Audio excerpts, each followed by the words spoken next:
అయితే వైఎస్ భారతి గారు కూడా ఈ పూజలో పాల్గొంటే బాగుండేదని చెప్పి ప్రజలు కూడా అనుకుంటున్నారు. అయితే భారతి గారు కూడా గతంలో ఒక తిరుమల సెట్టేసి అక్కడ పూజలు నిర్వహించారు జగన్ గారితో పాటు. అప్పుడు వాళ్ళిద్దరికీ కూడా హిందువుల పట్ల ఒక భక్తిభావం ఉందనుకోవచ్చు గదా!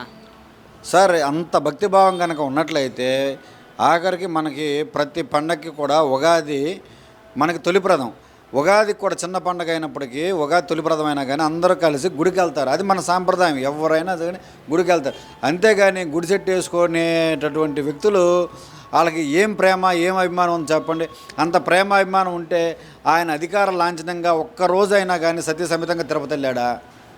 ఒంటిమిట్ట రామాలయం గుడికి వెళ్ళారా? మరి ఎక్కడికి ఆయనకి ఎక్కడ ప్రేమ ఉంది చెప్పండి. మనకి భద్రాచలంలో ఇంతవరకు శాస్త్రీయపరంగా మనం అక్కడ వస్త్రాలు ఇచ్చేవాళ్ళం. ఇప్పుడు ఒంటిమిట్టలో మనం ఇస్తున్నాం సాంప్రదాయబద్ధంగా సతీ సమేతంగా.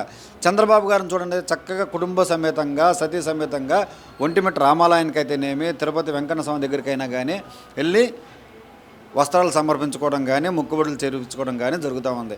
ఆఖరికి మన డిప్యూటీ సీఎం పవన్ కళ్యాణ్ కానీ వాళ్ళ సతీమణి కానీ కూడా వాళ్ళ బాబుకి ఆరోగ్యం బాగపోతే ఇద్దరు అక్కడికి వెళ్ళి ఎంత సాంప్రదాయబద్ధంగా చేశారు. నువ్వు అలా చేసిన దాఖలాలు ఎక్కడ ఉన్నాయి ఒకటి చెప్పండి.